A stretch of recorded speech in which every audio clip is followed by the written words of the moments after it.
Hello, a very good morning to you all. Welcome to Sunrise Daily this morning. I'm Chamberlain. So, good morning. I'm Maupe Ogun Yusuf. Welcome to the program. Yeah, what a day it will be today because there are several things that will be happening in different parts of the country, and I think it will affect, well, you may experience some of those activities, particularly that of the NLC. They've said that they're going to mobilize across 36 states of the country for some protest. So that's on the one hand. Then you also do have this decision by the U.S. restricting Nigerians, so that will also affect vast majority of, well, a lot of Nigerians, I might add.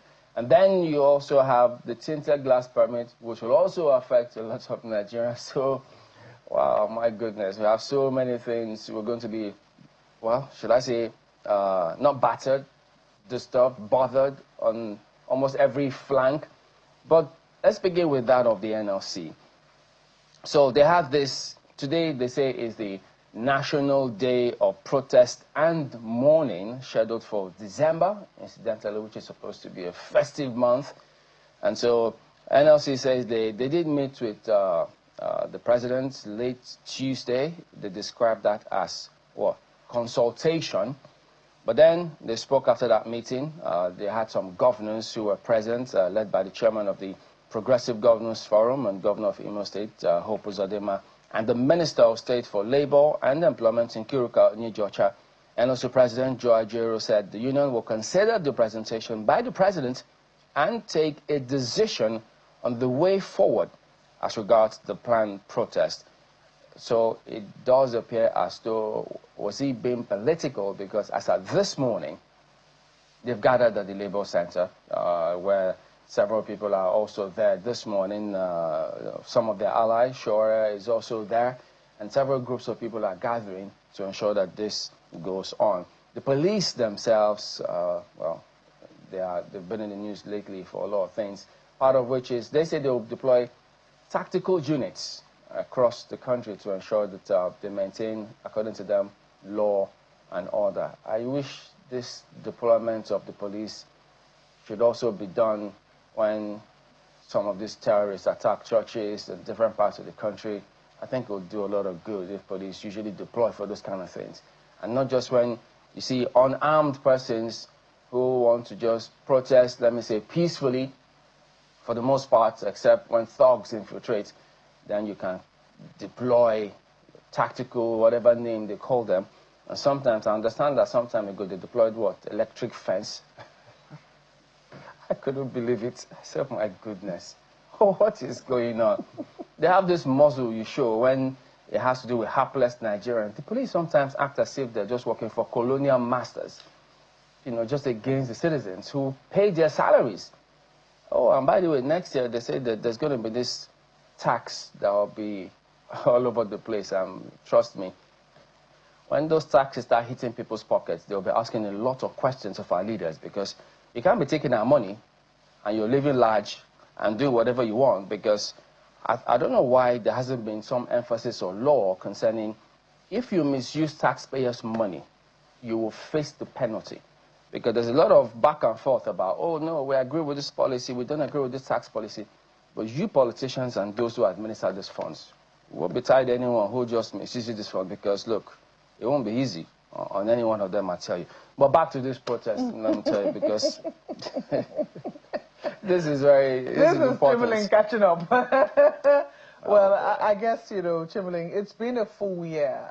It's been a full year, and the tax debates was also one of the major issues that came up in the year. You should have seen that time, a lot of people thought it was going to be showdown between the governors and the president, because here they actually did a National Economic Council meeting, and then they held their press conference, and the press briefing rather after the Economic Council, and they were advising the president. Oh, prior to that time, northern governors had come out to say they had held their own meeting prior to that time and said that they were not in support of the new tax laws.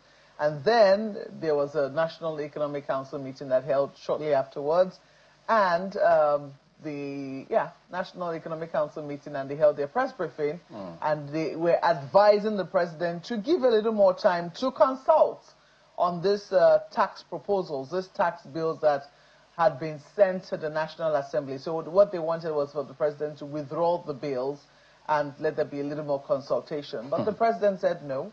Whatever consultation or objections needed to be raised should be raised on the floor of the National Assembly. So he was not going to be controlling it. And it was a very interesting debate. Eventually, you know, compromise was achieved here and there. It was a give and take. And then there were also misconceptions of Mr. Taiwo Oyedele, who was the president, the chairman of the Presidential Tax Reform Team, also did quite a number of, he spoke and spoke. He spoke on a number. He will still speak next year. Oh, yes, he's still speaking. As a matter of fact, people are trying to get clarity. Yeah, they are. We need it. And the part of what they came to was the fact that a number of people, a lot of people, as a matter of fact, who were under a certain earning threshold were going to be free of the tax burden. They weren't going to be paying taxes. But from a certain threshold up, it was going to be gradated according to how much you earned. So that implementation, I think, for a number of people now, because people are now hearing that, oh, look, it's like your TIN is going to be attached to your account number. Oh, no, it's not going to be. So lots of misinformation making the rounds, and now they now have a job of work to also clear the air on what is and what isn't. The air is not clear. So the air isn't clear. I know that by January, when it starts, a number of the air will muddy. People are also meeting privately with them. They are, consulting with business bodies, etc. To calm them down and to explain clearly to them on what exactly will be required. I think it will be very in order for us to also bring Mr. Oyedele on this program and get him, or maybe the taxman, FIRS, to explain to the Nigerians clearly, because there is anxiety, palpable anxiety. Chimling, you have been in interesting organizations or interesting forums where the moment you mention tax, there's pin drop silence in the room. The moment you mention anything with understandably the new tax law, so. yes, because people want to listen to what is going to be happening to their money. So I think that there needs to be a circular, perhaps, from the bodies as to what exactly will be required. And then this is where the tax consultants come in, because they also, I think a lot of companies will need to employ the services of tax consultants, But we need more accountability. We can't pay all this money. Certainly. And somebody is using it to live large. Certainly. Buy big cars, then they are not answerable to the people. Gone are those days. When this tax kicks in, look, because people want to pay. But why should anybody pay? We digress. Back to the matter. That is not why NLC is protesting this morning. NLC is protesting because of the... It's easy to get carried away when money is involved, but you have to be alive to spend money, don't you? And earn money. NLC is saying that they have declared a day of mourning and a national day of protest against what is happening in the area of insecurity. And we do know that in recent times, Nigeria has been heavily challenged. We've seen, as a matter of fact, as we speak, school children are still in the hands of captivity of their captors. 156 children who were taken from a primary and secondary school in Niger State. 256 of them were taken, 100 have been returned, and now we're waiting for the final return of 156. And we're hoping that those children will spend Christmas at home with their families. So this is a reality that has hit our land. This minus all the other abductions that have taken place. 25 children taken in the school in Kebbi State, worshippers abducted. Thankfully, those people were all returned, but that's not without the loss of lives. And this is just a little drop in terms of what has happened throughout the entire year. So I think what the NLC is trying to do is call attention to this particular matter. They were in different states, telling the state governors what they intended to do across the different states, because this is not just an Abuja thing. This is a nationwide protest. I remember the NLC president visiting Gombe State to do something totally different, but also letting the governor know that this protest will happen in your state on the 17th of this month. But yesterday, as Chairman did highlight, they met with the president. And we know how this thing usually goes. I think this is the president. This is the meeting that happened with the president yesterday. I guess this is them trying to plead with them not to hold the protest.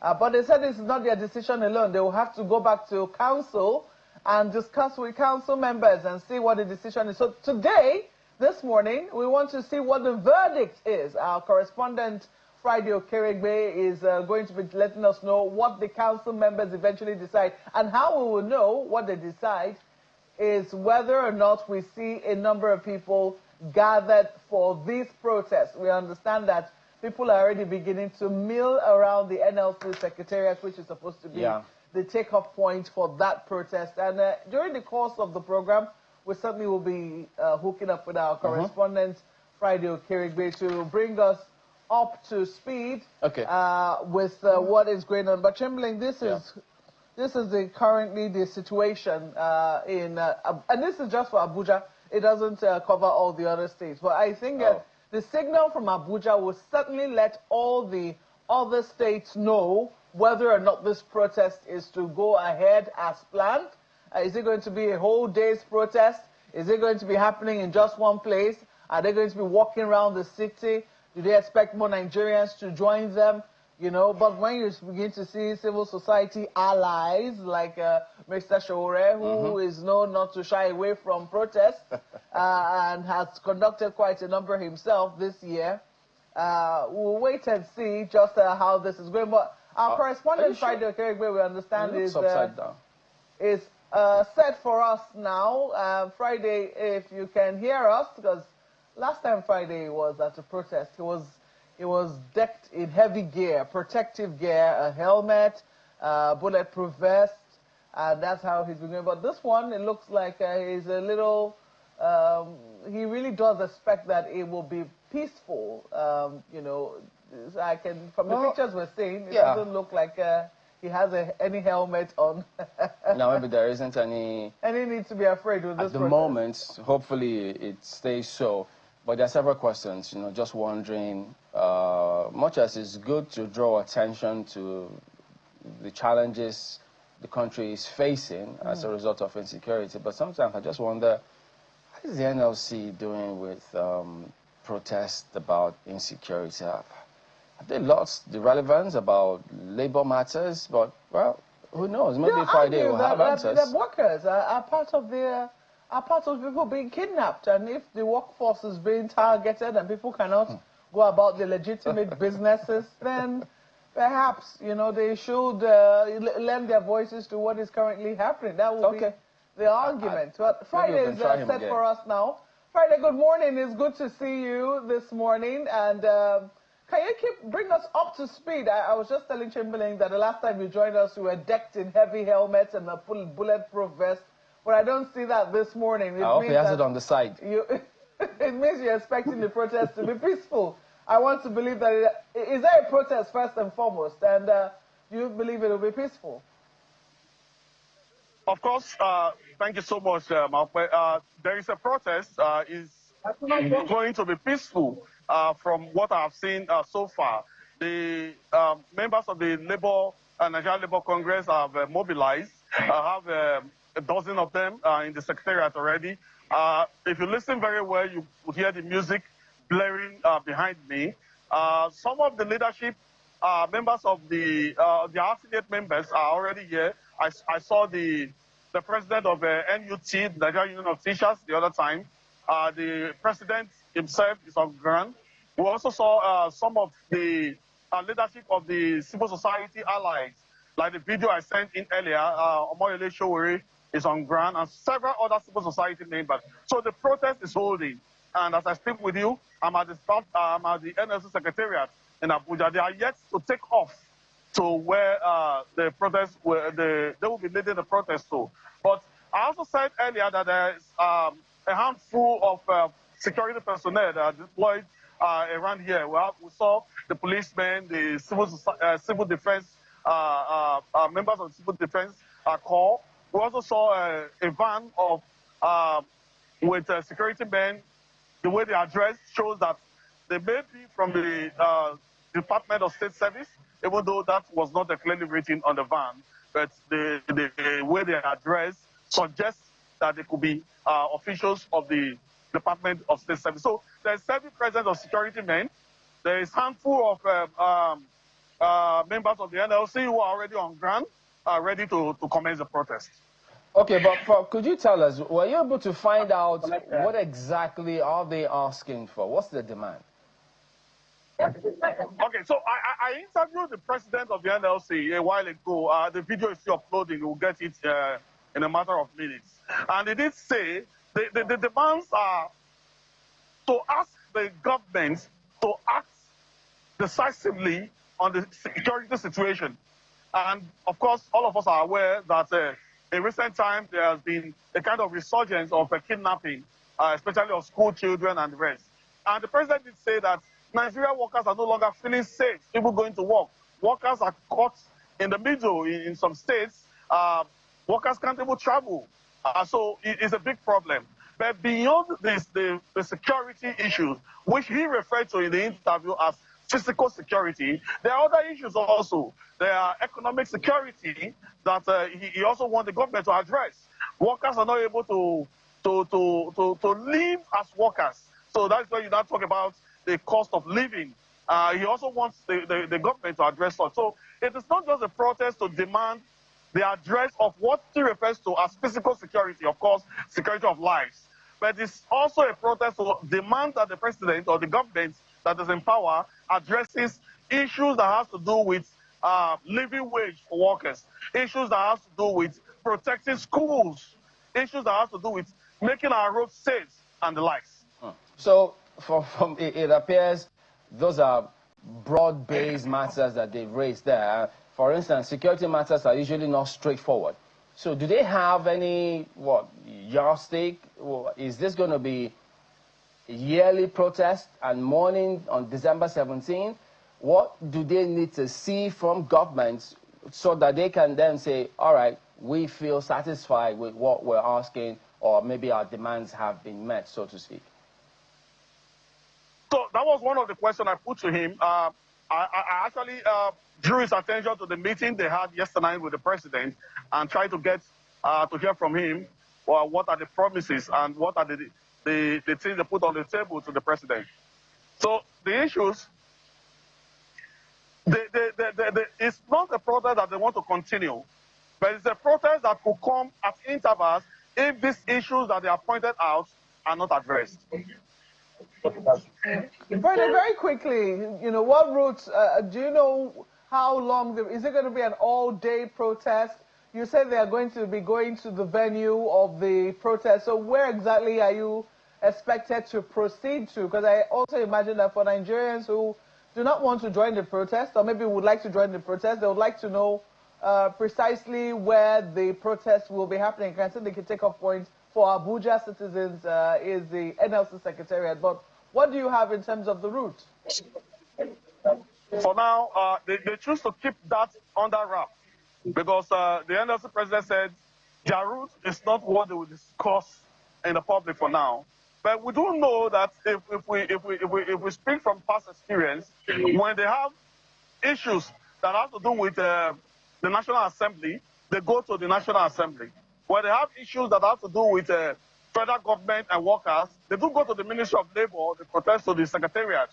Now that this one has to do with the security, it is possible that they may be going to the IG's office, the police headquarters. We also have the army headquarters and also the NSA's office. These are places that they could protest to because these are the people who are in charge of security in the country.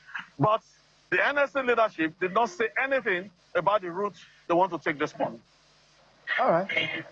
I guess we'll see how all of that proceeds because, of course, everybody is affected one way or the other about security challenges. So who knows how this will end. But thank you very much indeed, Friday. Okay.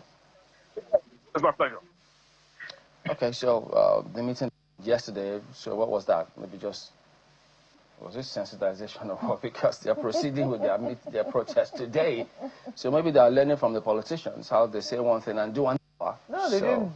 They're not saying one thing. I mean, it is the prerogative of the president to plead with them. It is also their prerogative to know whether or not, because don't forget, the NLC also has a reputation to protect. My own reading of this is that, because if they do not do this protest today, people are going to say, oh, they have been settled. Oh, they have been pacified. Okay, you mean after the meeting yesterday? Oh, yes. No, but he said that he can't take that decision alone. They have to meet with their team. Yeah, so they have met with their team. And they didn't give the feedback. And they have decided that, no, the protest will go on because they might also have a name, well, they also have a name to protect. So this is credibility. Don't forget that the mobilization is supposed to take place across the 36 states. When you say they have a name to protect, I mean, we all remember all the protests that Labour has held in the history of this country about fuel subsidy removal, petrol prices. How many of them have succeeded? How much are we paying today for petrol? Look, that's another topic entirely, another matter for another day, please. But are they going to protest about this NBA police tinted glasses? It affects workers. That's one protest I would like to join. Never mind that, yes, I would like to support. I mean, the police is my friend, and, you know, but you see that tinted glass one? I'm on the side of the NBA on this one. Well, they did meet yesterday. They spoke about this matter on the tinted permits, and then the police themselves equally spoke, because the NBA is saying, look, they can't proceed with this. There's the pendency of the suit is there. So the police themselves said, look, we have no such thing. So there's an argument back and forth as to should they be proceeding with this enforcement next month? Wait, that's next month, January. The same month they're supposed to be faced with this tax matter. The same month that, okay, well, let you listen to this report first, and then we'll take it from there. This news conference is aimed at showcasing the successes of the Nigerian police force in the last 1 month, as the first public relations officer takes to the podium. Beyond the recovery of arms, ammunition, and the arrest of suspected criminals, the Nigerian police force vows to commence the enforcement of tinted glass permit as from January 2026. The mandate of the police is to protect life and property. We would not fold our arms and watch things degenerate. We'll do what needs to be done. So, like I said earlier, there is no clear-cut order. There is no court order at all restraining the police from enforcing this. And since the case is still ongoing, and in that period, this is causing more criminality, we will do the right thing to start enforcing this permit policy until the court case can be concluded. At a separate news conference, the Nigerian Bar Association describes the enforcement as a scam aimed at enriching a few individuals. The fullness of such action must be guaranteed. And if it becomes a revenue-generating one, like the tinted glass policy appears to be, then we must all fight it, because you cannot pretend to be fighting security when in actual fact you're only interested in the money you collect from people. And like we said to the IG, if he says it's about security, nobody is checking anything. Once you upload the documents and make the payment, they issue it to you. So you know who is fooling who. It's a scam, and we should call it out for what it is. The enforcement is aimed on the alleged use of cars with tinted glasses by criminals, but the NBA forced the payment of permit fees into a private account. Now, criminal elements now confidently use these tinted vehicles to perpetrate crime.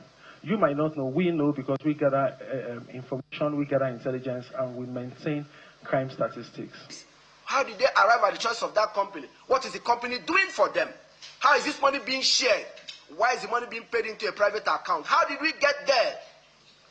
If it is about fighting security, and people already had that permit, why are you, by one sweeping statement, revoke them and require them to come back for data you're supposed to already have? How? It's a fraud.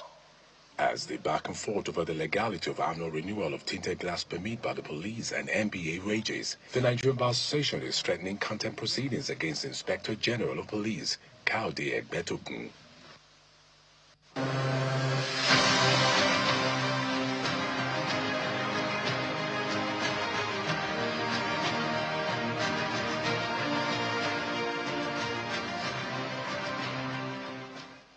Okay, welcome back to Sunrise. Yes, we do have Abiola Dimeji here with us. He's a former PDP stakeholder. Good morning, and thank you for coming on today. Thank you. Good to see you again after a long time. Yeah. Good morning. Good to be back. You're introduced as former PDP. Are you still, are you an stakeholder? ADC? No, I've resigned from. I resigned from PDP or from PDP. You resigned from the PDP? I resigned, yes. When? What am I doing in a party that has lost touch with reality? The question was when. When? Yes. That was about 3 months, 3 months ago. You gave up before the convention happened. So, okay, it was after the convention. Yes, sorry. It was after the convention? Yes. Just when people thought the party was going to be coming back? Which coming back? This kind of party. Most of these people that you see, all these dramatic personnel, how many of them can contest under PDP, PDP with the way PDP is now? You mean they won't? Don't let us deceive ourselves. But they still have PDP governors left. Some of them are still there. Don't you pity Governor Adeleke of Osun struggling? He moved to ADC. That's exactly what I... Is it supposed to be like that? These are the guys that have helped in their own way after becoming the governor, built the party in the state. Today, the man is struggling. Even Accord is having issues. So see where they've zoned everybody. So me, that I know my onions will now say I want to run under PDP. I have intention to run in 2027. But PDP is not very good for me. Is Governor Adeleke standing on one leg? Well, I think he's there. He will tell us. He's in Accord party, isn't it? That's what PDP. But you say Accord that's what PDP has. Because there is another. Everybody running away from PDP? Because PDP has lost it. It's the truth. See, hate Atiku, like him. He said all of this. He envisioned all of this. He said it, and some other leaders. Some say he's the one that killed it. Forget all those. They should tell us how he killed the party. The man said, "Let's do it. Let's do this way." Convention and elections. See, let me tell you. When he merged as we have two sets of people, and I just want to say this, right? The coalition must be wary, must be very, very scared of Wiki. And when I say what's the coalition now? The ADC? Just the ADC, yes. They must be careful of Wiki. So Wiki in this context, I'm not referring to the Minister of FCT. But that's his name. But they should just be scared of Wiki. And let me tell you the two Wikis that we have in the country now. The first set of Wiki are those who are in bed with the APC. Understand? And they know that when you have, the objective is to have multiple opposition party. And they know that when opposition is divided, that opposition is defeated. That is first set of Wiki. That this coalition must be scared of. The second part of Wiki are those... I didn't know his name had become a collective now. I'm trying to wrap my head around it's just a contest. It's just in contest. Just don't misquote me. It's just in contest. Is it what we call metaphor in literature? So be careful of those. And then the second one are those who are so scared that they don't even want Atiku on the ballot. Not talk of becoming president. So what they do is they want to delay the time so that Atiku will not be relevant. They won't have time to even run any longer. The opposition must be very, very careful about these two people. I don't know if you get what I'm saying. So it's just very interesting because only recently a member of the ADC, prominent member, Malam Nasir El Rufai, yes, who clearly has not been on good terms with this government, was purported to have said that the South, it was still going to be the turn of the South in 2027. At the same time, we know that, Alhaji Atiku Abubakar has said he's going to contest for the ticket of the ADC party in 2027. Now, Malam Nasir Rufai is said to have issued a disclaimer that he did not say such a thing, but then that sentiment continues to remain because a number of people say, look, even without anyone saying anything, the sentiment usually is that it will be the turn of the South for a number of years and the turn of the North for a number of years. And if anyone is running from out of these two places when it's not perceived to be the turn of either region, that person will be sailing against the wind, more or less. So I don't know what to make of that context and whether you actually took the denial. Did you believe the denial? Did you believe the first issuance of the statement? Which one did you take to the the man made the statement. And he came out and said, I didn't do it, I didn't say anything like that. So what else do we want to do about that? He said he didn't say it. So the thing is, the issue of Southern agitation is even dying down now. It has even died, as far as I'm concerned. Southern agitation? Agitation, because those who push that narrative in the first instance, it's clear now that they didn't do it because they truly love this country, they love the southern part of the country. That is just for them. We've said it a couple of times on this platform and many other places. So those who were making noise at that time, okay, who are the people that made so much noise about it? The current minister of the FCT, the so-called G5. So where are they today? Former governor of Kaduna? Well, no, I'm talking of those who really made it an issue. Yes, the former governor of Kaduna also made it an issue. Then, now he said he didn't do that. He didn't say that. No, he did not say. He said he did not say, because what the statement has said was that he wasn't going to contest in 2027 because he believed it was still the turn of the South. But he came out and said he didn't mention that. You still talk about the refilter now. Yeah. That he said he didn't say that. So what is... See, I don't know where it is written, as far as I am concerned, that if it goes here, it must come here. This is politics. Don't forget. The onus of zoning or no zoning lies on the ruling government, not on the opposition. So opposition has the right to say, this is where we want to go. Okay. And this is how we want to go about it. And that's exactly what the opposition had. Tomorrow, I don't know, PDP zoned the presidency to the south. So we've seen what is left of PDP now. But should the crisis have continued when the party has even zoned to the south? Yeah, but I'm a little curious as to why you left, shortly after the convention. The convention that people I have to leave was actually because it has become a wreckage site. Oh, okay. You cannot achieve any ambition, anything under PDP as it is. Now let me ask you. Why do you think? Just before you ask me, even though let me tell you. Yes. Why do you think Governor Adeleke moved to Accord Party? Because he knows that it's going to be effort in futility, because he's going to sign his papers to INEC under this court judgment, counter court here and there. So where do you go? It happened to me in my state in 2019. Ladi Adebutu could not contest because of this kind of stuff. He has to go and join another party for the election, because you don't even know where the pendulum will swing. And today, the belief is that Minister of FCT, the leader of one faction, has the control of the judiciary. Judiciary is not helping us. We are going to get there. They are not helping democracy grow. And it's sad, because when the nation is failing, judiciary, it is judiciary that steps in. So what party are you now? I've not decided which party I'm going to vote. Certainly not PDP, certainly not APC. Certainly not Accord. No. So it looks like he's going to be ADC. I will announce my party put a bet on it. in the next I'm going to put... Chamberlain, why would you deprive me of my money? No, you can still put the bets. It's not too late. Anyways, it is what it is. PDP, APC, they failed us. They failed this country. And we shouldn't allow But that. the PDP hasn't given up. I mean, we're still seeing Tamino Turaki, who is the new chairman of the PDP, going round. The other day he met with former President Olusegun Obasanjo, who urged him not to give up. It is expected. Yesterday he met with the Niger State Governor, former Niger State Governor Babangida Aliyu, who also said he needs to keep pushing in this battle to make sure that PDP survives. Yet, people like you are giving up very easily. It is expected. We didn't give up on Nigeria. We gave up on a party that has lost sight of its responsibility as an opposition party. We made this noise. We cried. We told them, the way you are going, you are on supersonic speed to self-destruct. But they are there now.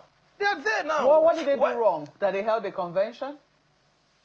All these things built up before convention now. Convention was just the climax of everything. And that was what a lot of people that left that have not announced.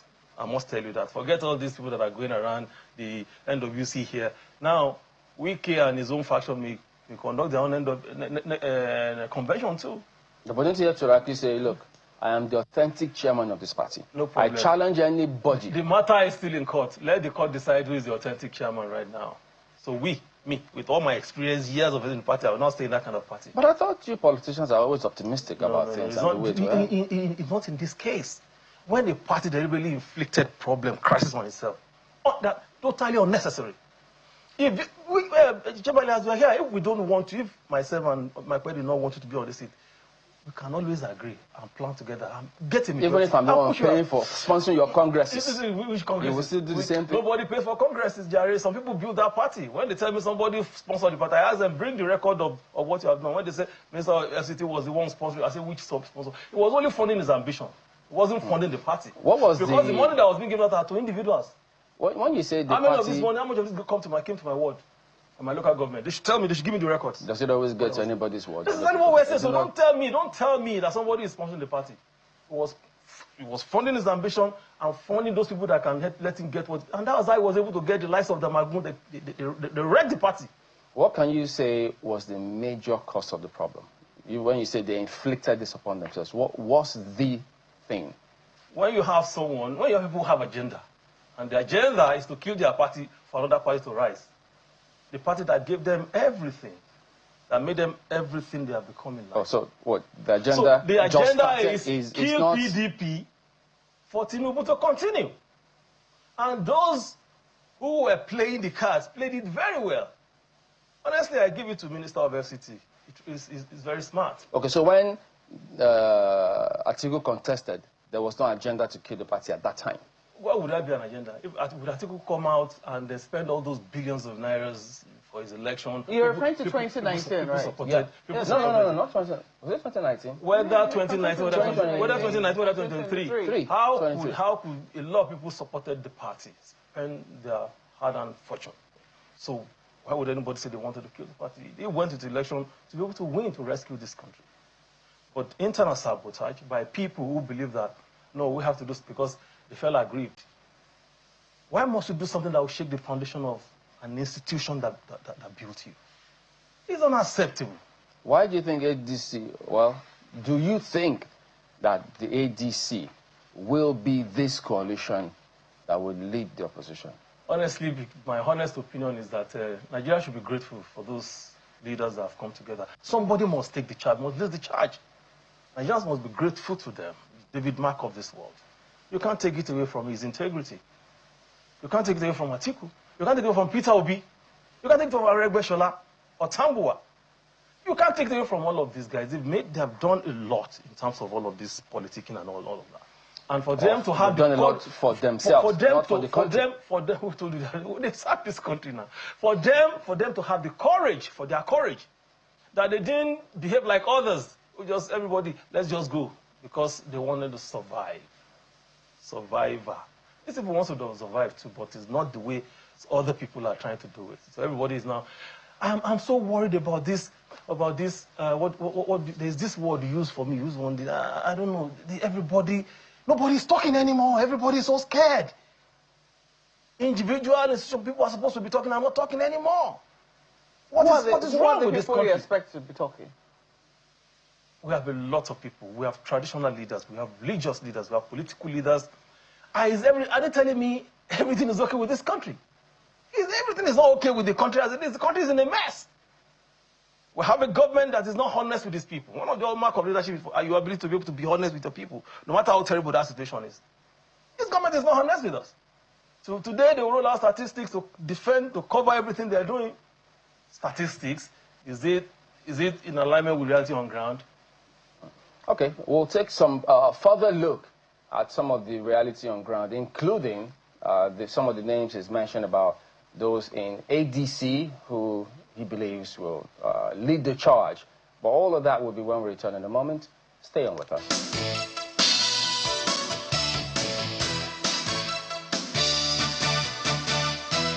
Welcome back to Sunrise Daily. We are with Fabi Oladimeji, who is a former stakeholder of the PDP. He clearly says he's left the party, but it's not decided which party he will be. But Makwa is almost taking through some... I'm not a betting man. She says she could almost bet that he will go to ADC. And maybe she will be right. You said the same thing. At the end of the day.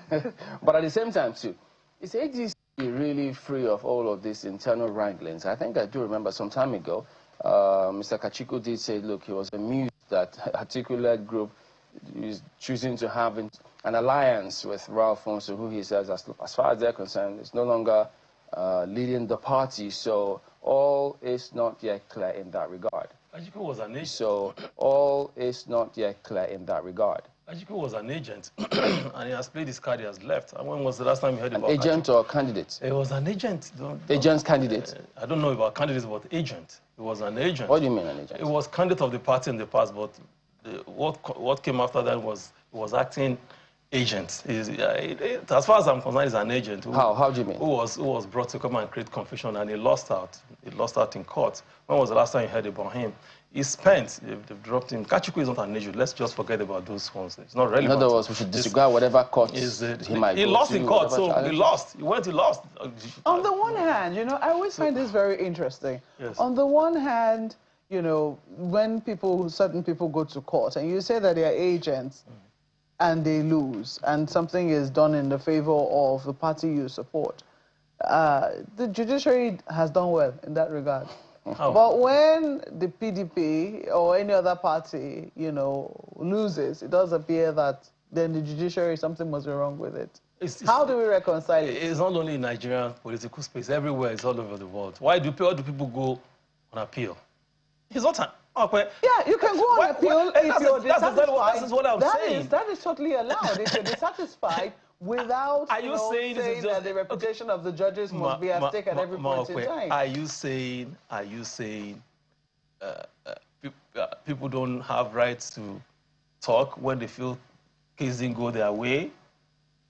It's everywhere. It's not just in Nigeria. It's everywhere. When it goes your way, you're happy. When it doesn't go your way, you feel so bad. And if you can't manage your emotion, you say all sort of stuff. So people impugning it's not even in politics, judiciary. Even in business. Just a moment. Are you saying that people impugning the integrity of the judiciary are people who just feel bad about decisions that were reached? But there are judgments that even it's clear to everybody that this is a procured judgment. We've seen that a couple of times.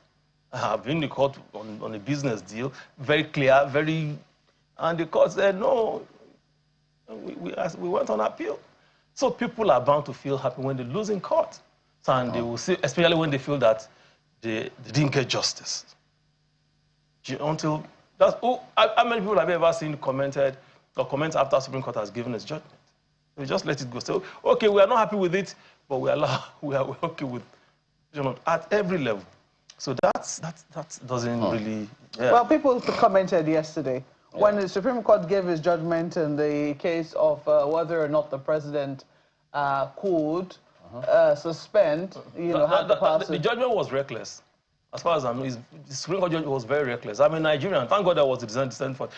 It was reckless. You don't need to do that.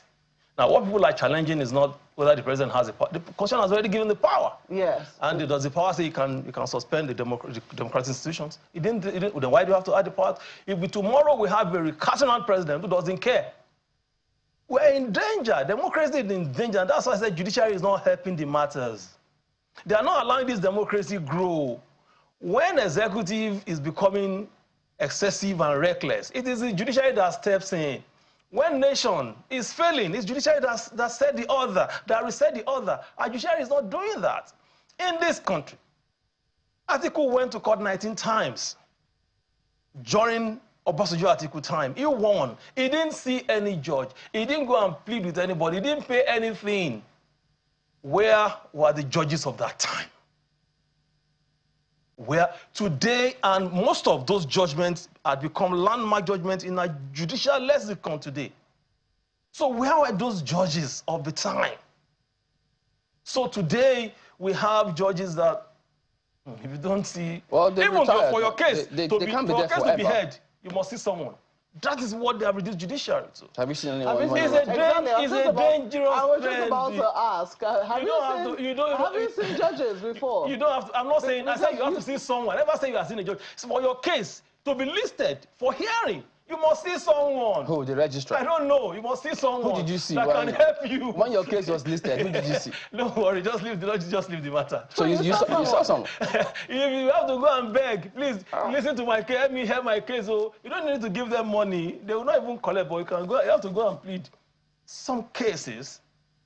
My case, I have a case in court that has lasted 2009. A political case? No, business case. 2090 today.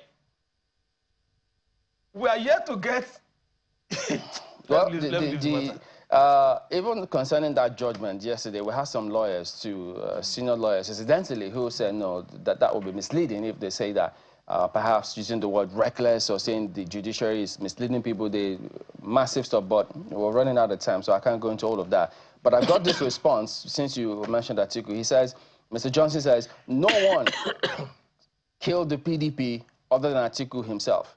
His inconsistent loyalty to the party, repeated defections to rival platforms to help defeat the PDP, and his selfish, persistent, and perennial ambition to become president, regardless of the party's misfortune.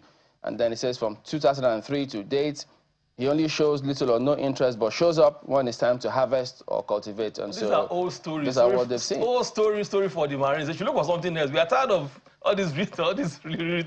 Does this person have an ambition? But can we dismiss it? That's the question. I have to, because it makes... Why would you dismiss it? He was entitled. No. He was please. in the... Don't join them. Don't join them. I shouldn't join them. I'm only facing the fact. He's democratically entitled, he's constitutionally entitled to pursue his political ambition as he deems fit. It's nobody's problem. Did he ask him to come and fund his election? This person that are talking. As Atiku ever told him to come and fund his election, let me tell you, most of these people, I prefer them to criticize Atiku on the level, on competence, on experience, on capacity, on ideology, not on this. These are pedestrian.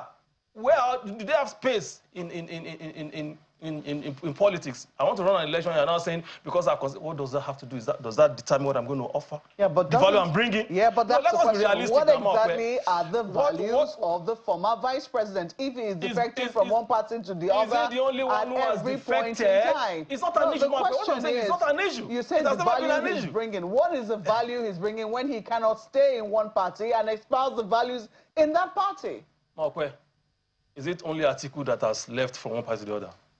Just answer me now. Is he the only one? So why is Atiku an issue? Why? Is he the only one who has left the party for another? Listen, sir, listen, Makwe. President Buhari left from one party to actualize his ambition. Which party did he leave? It was in APP, yeah. Then CPC, then APC before he actualized his ambition. No, the CPC merged with the ACN of those days. They merged. It was a merger. But the point I'm trying to make is that whether Atiku leaves or not, it has nothing to do with what he wants to offer this country. It's not an issue. It's not an issue. If you feel today Channels is not fulfilling your purpose, you have. Well, I'm proud to tell you that I've been here for almost 2 decades. I know. I've been part of the journey. I've watched, all of these defections happen from one platform. I've been part of the journey. So they should leave Atiku alone. He has never requested anyone to come and fund this election. It's not a problem. It's not. Atiku has never been a problem of the party or the PDP. Those who are the problem of the party, we know them. These people that are making comments, you see them. Go and see them tomorrow. We know all of them. So what is there? Let me see. Even President Tinubu, you say it's Maja. Why did he change the name of the party? What are we talking about? Even though the ADC themselves, there's some sort of back and forth between the National Secretary, Raul there's nothing like that. Forget all this one. There's nothing like the party is intact. I am watching them because I want to... Wait. No, you're not the member, yes. Now, why are you speaking strongly for them like this? We read, we see what is happening. I told you I'm going to place my bet. You will not let me place my bet. I have friends... Okay, place it now. Wait. I have friends... I think I see where this is going. I have friends across party lines. I see. Critical stakeholders, not just friends, people that take decisions. We talk because it's about this country. Not where there's a problem. It's about this. It's not about these parties or this individual. It's about this country. Between January 20 and that's what I'm saying. What I'm saying is it's about this country. It's not about this party. It's not about these individuals. Party is just a vehicle. It's about, look at what Americans are doing to us now. It's about the country. The moment that thing is Islam on the country, it affects all of us. That's what I'm saying. And that should be the focus of everybody. How do we make this country work? Well, the current leadership... If it's really about the country, then maybe everybody should be in one party. So we can fight current government for the country. 3 things this government have done. Illegality, scam, and what was the third one? I just mentioned that. Illegality, scam, and dishonest. That is the hallmark of the current leadership of this country. And it's sad. Is there any politicians in this country, even in the world, that will tell us, no, I'm not here to save the country? That's what they will always tell you. The new tax law is taking effect in January. Yeah. All right? And I see some level of illegality there. Because ordinarily, tax matters are derivative of the Constitution. Before that law was passed, the National Assembly should have first amended the Constitution to be able to take care of it. It's illegality. People are not talking about it. And in January, you said people will challenge it in court. Because it's pure illegality.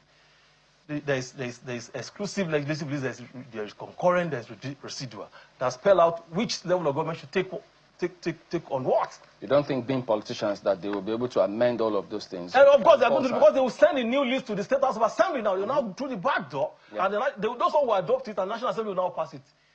It's calm. This government is calm from day one. They scam us on subsidy. They scam us, even when President is traveling, they tell us lies. So, well, you're going to join the ADC. I think Mr. Konko spoke about... ADC is a viable alternative. It's a viable alternative. With all those faces Nigerians should open their eyes. What has APC offered them? This is the question.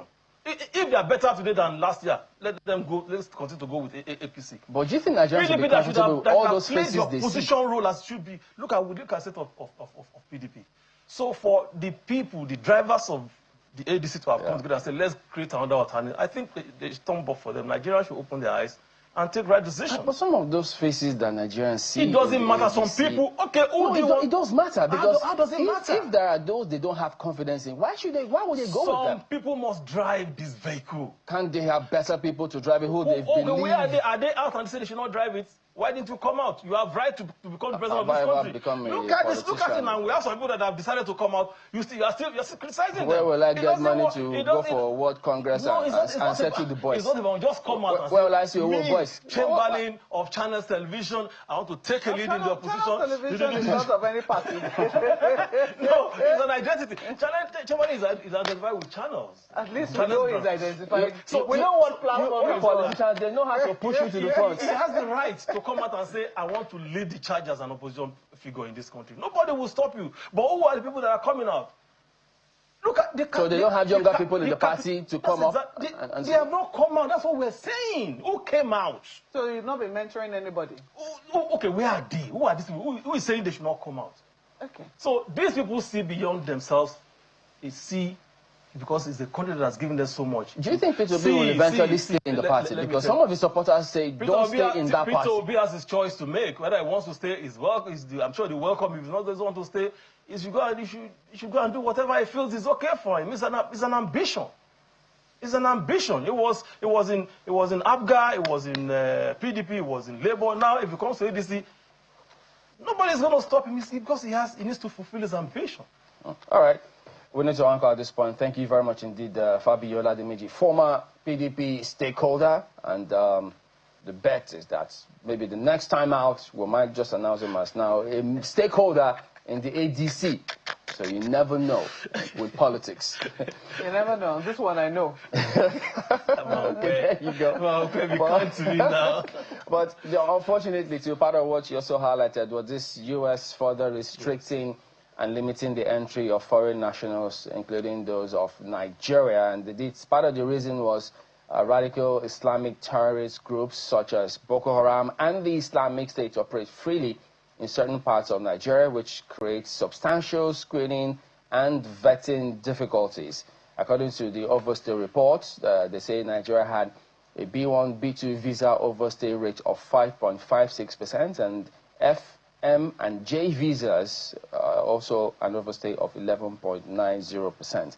But of course, there are those who are disagreeing with some of these things, saying, look, how does this visa ban to this category of people affect anything? Because these are not those who perhaps take most of those decisions. That is, those who have those diplomatic passes and some of those that perhaps if they look at all of those, you just may achieve some results. But who knows how some of these things will play out eventually? Are we going to rely on our reciprocity principle or policy with foreign affairs? Who knows? So we'll be waiting to hear from the Minister of Foreign Affairs to see what exactly is going to be happening with this new announcement, this restriction of entry for foreign nationals. And I think it will also be worthwhile to do like a comparison. You know, are we the worst overstayers? What is the policy with other people who are worse than we are? Are one of the most educated, if not the most. You know, vis-a-vis what we also contribute to the U.S. economy. Exactly. Relations in the past. You know? And the both envoys, U.S. and Nigeria, met the other day in Abuja here, trying to smoothen smoothen the relationship, only for us to have this one. But we'll keep tabs on that one and hopefully see if it all be smoothened out and see how this partial ban just gets sorted amongst both countries. Well, that is the show today. Thank you all for watching. We'll see you tomorrow. I'm Chamberlain, so goodbye. On top of the hour is Business Morning. Thank you for watching. I'm Maokwe Ogunyusuf. Good night.